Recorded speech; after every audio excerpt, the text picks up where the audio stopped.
Hello friends, Kachchapi talks ఛానల్కి స్వాగతం. నా పేరు దీప్తి. మనం అబ్దుల్ కలాం గారు రాసిన నా జీవన గమనం అనే పుస్తకాన్ని చాప్టర్ వైజ్గా చెప్పుకుంటున్నాం. ఈరోజు వీడియోలో మనం చెప్పుకోబోతోంది సెకండ్ చాప్టర్. దాని పేరు పడవ.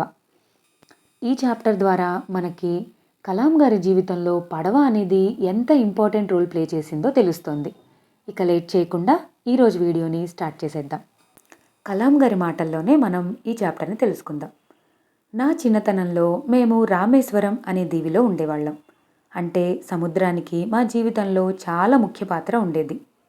సముద్రపు ఆటుపోట్లు, పడిలేచే తరంగాలు, పాంబన్ బ్రిడ్జ్ మీద రైళ్ల రాకపోకల శబ్దాలు, పట్టణం చుట్టూ ఎగిరే పక్షులు, గాలిలో ఉప్పదనం, ఇవన్నీ నా బాల్య స్మృతుల్లో కలిసిపోయే ఉంటాయి.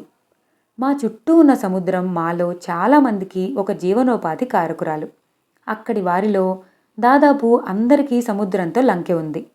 బెస్తవారే కానివ్వండి, పడవల యజమానులే కానివ్వండి. మా నాన్నగారు కూడా రామేశ్వరం నుంచి ధనుష్కోడికి మనుషుల్ని చేరవేయడానికి ఒక బల్లకట్టు పడవ వేశారు. రామేశ్వరం నుంచి ధనుష్కోడికి 22 కిలోమీటర్ల దూరం. ఆయనకి ఇలా ఒక బల్లకట్టు పడవ వేయాలనే ఆలోచన రాగానే దాన్ని తయారు చేయటం నాకు బాగా గుర్తు.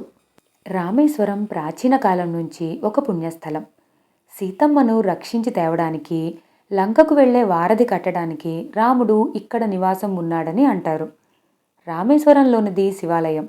ఇందులోని శివలింగానికి రూపకల్పన సీతమ్మే చేసిందంటారు. కొన్ని రామాయణాల ప్రకారం లంక నుంచి తిరిగి అయోధ్య వెళుతూ సీతారామ లక్ష్మణులు ఇక్కడ ఆగి శివుణ్ణి ప్రార్థించుకుని వెళ్లారట. రామేశ్వరం యాత్రలో ధనుష్కోడి కూడా ఒక భాగమే. అక్కడి సాగర సంగమంలో స్నానం ముక్తిదాయకం అని నమ్ముతారు. బంగాళాఖాతము, హిందూ మహాసముద్రము కలిసే చోటే ఈ సాగర సంగమం. ఇప్పుడంటే రామేశ్వరానికి ధనుష్కోడికి రహదారి బాగా పడి మోటారు వాహనాలు వెళ్తున్నాయి. కానీ నా చిన్నప్పుడు బల్లకట్టు పడవ కూడా మంచి ప్రయాణ సాధనం. మా నాన్నగారు తనకొచ్చే చాలీచాలని ఆదాయాన్ని కాస్త పెంచుకునే ఆలోచనగా పడవల తయారీ మొదలుపెట్టారు. తనకి అవసరమైన బల్లకట్టు పడవను సముద్ర తీరంలో తనే నిర్మించేవారు. చెక్కతోనూ లోహపు ముక్కలతోనూ ఒక పడవ తయారవుతుండగా చూడటం ఇంజనీరింగ్ ప్రపంచానికి నా తొలి పరిచయం. చెక్క సమకూర్చుకుని మా నాన్నగారి బంధువైన అహ్మద్ జలాలుద్దీన్ని సహాయానికి పిలిచేవారు. ప్రతిరోజు నేను పడవ తయారు చేసే చోటుకు వెళ్ళటానికి ఎంతో ఆత్రంగా ఎదురుచూసేవాణ్ణి. పొడవాటి చెక్కలను అవసరమైన ఆకారంలోకి కోసి బాగా ఎండబెట్టి నున్నగా చెక్కి ఒకదానికొకటి అతికించేవాళ్ళు. పడవలో తొట్టిని, అందులో అరల్ని బాగా ఎండబెట్టి చేవదేరిన కర్రతో తయారు చేసేవాళ్ళు. పడవ తొట్టి లోపల భాగాలు మన కళ్ళ ఎదుటే ఒక రూపానికి వచ్చేవి. చాలా కాలం తరువాత నా ఉద్యోగంలో భాగంగా నేను రాకెట్లను, క్షిపణుల్ని తయారు చేయటం నేర్చుకున్నాను. ఈ ఇంజనీరింగ్ అద్భుతాలు చేయటానికి గట్టి పునాది వేసేది గణితము, శాస్త్ర పరిశోధన.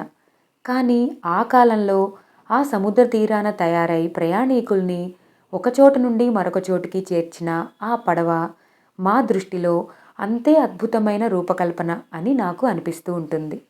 ఆ పడవ నిర్మాణం నన్ను మరో విధంగా కూడా ప్రభావితం చేసింది. అది నా జీవితంలోకి అహ్మద్ జలాలుద్దీన్ని ప్రవేశపెట్టింది.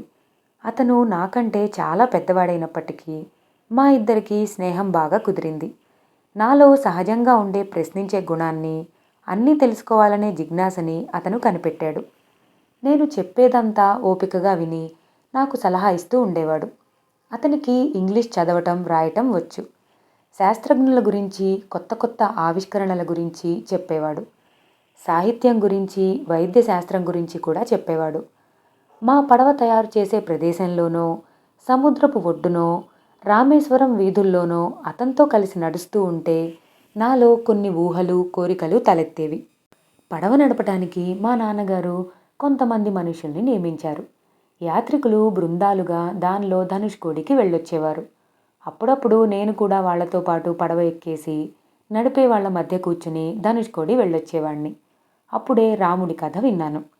వానరసేన సాయంతో ఆయన లంకకు వారధి నిర్మించడం, రావణుని వధించి సీతమ్మను వెనక్కి తెస్తూ మళ్లీ రామేశ్వరంలో ఆగి రావణ హత్యకి ప్రాయశ్చిత్తం చేసుకోవటం, హనుమంతుణ్ణి ఉత్తర దిశగా వెళ్ళి పెద్ద శివలింగం తెమ్మనడం, ఆయన దాన్ని తేవడంలో జాప్యం చేసినందున సీతమ్మ తన చేతులతో శివలింగాన్ని తయారు చేయడం, వాళ్ళు దాన్ని పూజించడం. ఈ కథ, ఇటువంటి మరికొన్ని కథలు విన్నాను. ఎందుకంటే మా పడవలో భారతదేశంలోని అనేక ప్రాంతాలకు చెందిన యాత్రికులు ప్రయాణించేవారు. ఈ చిన్నపిల్లవాడిని అంతా ఆహ్వానించేవారు. ఎవరో ఒకరు నాతో మాట్లాడుతూ ఉండేవారు. ఏదో ఒక కథ చెప్పేవారు. వాళ్ళ జీవితం గురించి చెప్పేవారు. వాళ్ళెందుకు యాత్రకు వచ్చారో చెప్పేవారు. అలా కొన్నేళ్లు గడిచాయి. నా పాఠశాల ఉపాధ్యాయులు జలాలుద్దీను నాకెన్నో విషయాలు చెప్పారు. అయినా ఆ పడవ, అందులో యాత్రికులు చెప్పిన విశేషాలు తక్కువేమీ కాదు. అలా ఆ కడలి కెరటాల మధ్య ఇసుక తిన్నెల మీద కథలతో, నవ్వులతో రోజులు గబగబా గడిచిపోయాయి. అప్పుడొక విషాదం జరిగింది. బంగాళాఖాతంలో తరచూ తుఫాన్లు వస్తూ ఉంటాయి. ముఖ్యంగా నవంబర్ నెల, మే నెల చాలా ప్రమాదకరమైనవి. అప్పుడొచ్చిన ఆ భీకరమైన తుఫాను ఇంకా నాకు స్పష్టంగా జ్ఞాపకం ఉంది. కొన్ని రోజుల పాటు గాలి వేగం హెచ్చింది. తరువాత అది ప్రచండ వాయువుగా మారింది. అది మా చెవులను గింగిర్లెత్తిచ్చింది. దానికడ్డం వచ్చిన చెట్లను నిలువునా కూల్చింది. వెంటనే కుండపోతగా వర్షం కురిసింది. మేమందరం ముందే ఇళ్లల్లోకి చేరుకున్నాం. ఆ రోజుల్లో మాకు కరెంటు లేదు. ఆ గాలికి దీపాలు కొట్టుకులాడుతున్నాయి. ఆ చీకట్లో, వెర్రి గాలిలో, వాన చప్పుళ్ళో మేమందరం ఒక దగ్గరే కూర్చుని రాత్రి ఎప్పుడు గడుస్తుందా అని ఎదురుచూశాం. నాకు పదే పదే సముద్రం జ్ఞాపకం వచ్చింది. ఎవరైనా అందులో ఇరుక్కుపోయారా? అమ్మ పక్కన లేకుండా ఇటువంటి తుఫాన్లో ఎవరైనా ఎలా ఉండగలరు అని అనిపించింది. మరునాడు తుఫాను అణిగిపోయాక మేము చూసిన విధ్వంసం వర్ణించటానికి అలివికానిది. తోటలు, చెట్లు, ఇళ్ళు నేలమట్టం అయ్యాయి. రహదారులు నీటిలో మునిగిపోయాయి. 100 మైళ్ల వేగంతో వీచిన గాలులకు పైనుంచి కొట్టుకొచ్చిన చెత్తాచెదారం. అన్నిటికన్నా మించి మా పొట్ట మీద కొట్టిన విషాదం మా పడవ కొట్టుకుపోవటం. ఇప్పుడు తలుచుకుంటే అనిపిస్తుంది, అలా జరుగుతుందని మా నాన్నగారికి ఆ తుఫాన్ రాత్రే తెలిసేమో అని. కానీ ఆయన తన విచారాన్ని మాకు ఏమాత్రం తెలియనివ్వకుండా మమ్మల్ని నిద్రపుచ్చటానికి ప్రయత్నించారు. తెల్లవారి వెలుగులో ఆయన విషణ్ణ వదనాన్ని, కళ్ళలో దిగుల్ని చూసి ఆలోచించాను. కొట్టుకుపోయిన మా బల్లకట్టు పడవ కోసం చాలా విచారించాను. నేను నా చేతులతో తయారు చేసిన వస్తువేదో ఆలోచనారహితంగా ఎవరో లాక్కుపోయినట్టు అనిపించింది. అయితే మా నాన్నగారి గుండె నిబ్బరమే మమ్మల్ని ఈ కష్టం నుంచి కూడా గట్టెక్కించింది. తరువాత మరొక పడవ వచ్చింది. మళ్ళీ వ్యాపారం పుంజుకుంది. యాత్రికులొచ్చారు. దేవాలయము, మసీదు భక్తులతో నిండాయి. బజార్లలో మనుషులు సంచరిస్తున్నారు. దుకాణాలలో కొనుగోలుదారులు నిండుతున్నారు. గాలివానలు, తుఫాన్లు మాకు తరచూ అలవాటే. నాకు తర్వాత అవి వచ్చినప్పుడు కూడా నిద్రపట్టేది. నేను రామేశ్వరం విడిచి వెళ్ళాక 1964లో మరొక భయంకరమైన తుఫాను వచ్చింది. ఈసారి అందులో ధనుష్కోడ్లోని కొంత భూభాగం కొట్టుకుపోయింది. ఆ సమయంలో పాంబన్ బ్రిడ్జ్ మీద వెళ్తున్న ఒక రైలు కూడా కొట్టుకుపోయింది. అందులో చాలామంది ప్రయాణికులున్నారు. ఆ తుఫాను ధనుష్కోడి భౌగోళిక రూపాన్నే మార్చేసింది. ఆ ప్రదేశం తన పూర్వ రూపాన్ని కోల్పోయింది. ఇప్పటికీ ఆ తుఫానుకి శిథిలమైన భవనాల గుర్తులు ఉన్నాయి. ఆ తుఫాన్లో మా నాన్నగారి పడవ మళ్ళీ కొట్టుకుపోయింది. మళ్ళీ నిర్మించుకోవలసి వచ్చింది. నేను ఆ ప్రపంచానికి దూరంగా ఉండటం వలన ఆయనకేమీ సహాయం చేయలేకపోయాను.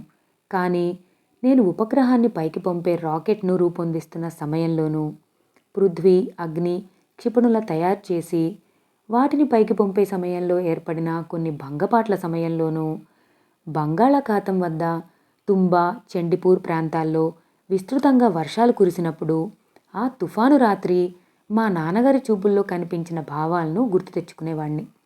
అది ప్రకృతి శక్తిని గుర్తించడం అంటే సముద్ర తీరాన సముద్రంపై ఆధారపడి నివసించటం ఎట్లా ఉంటుందో తెలుసుకోవటం. అది మన ఆకాంక్షలను, ప్రణాళికలను కళ్ళు మూసి తెరిచేలోగా చిత్తు చేసే మహాశక్తి ఒకటి ఉందని తెలుసుకోవటం.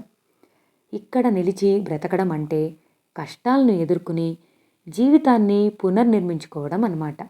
ఇవండి పడవ గురించి అబ్దుల్ కలాం గారు మనకి చెప్పిన విషయాలు. ఈ వీడియో మీ అందరికీ నచ్చితే లైక్ చేయండి, మీ ఫ్రెండ్స్ అందరితో షేర్ చేసుకోండి. ఇలాంటి ఇంట్రెస్టింగ్ వీడియోస్ కోసం ఛానల్ని ఒకసారి చెక్ చేసి చూడండి. ఛానల్ని సబ్స్క్రైబ్ చేసుకోవడం మాత్రం మర్చిపోవద్దు. Thank you for watching.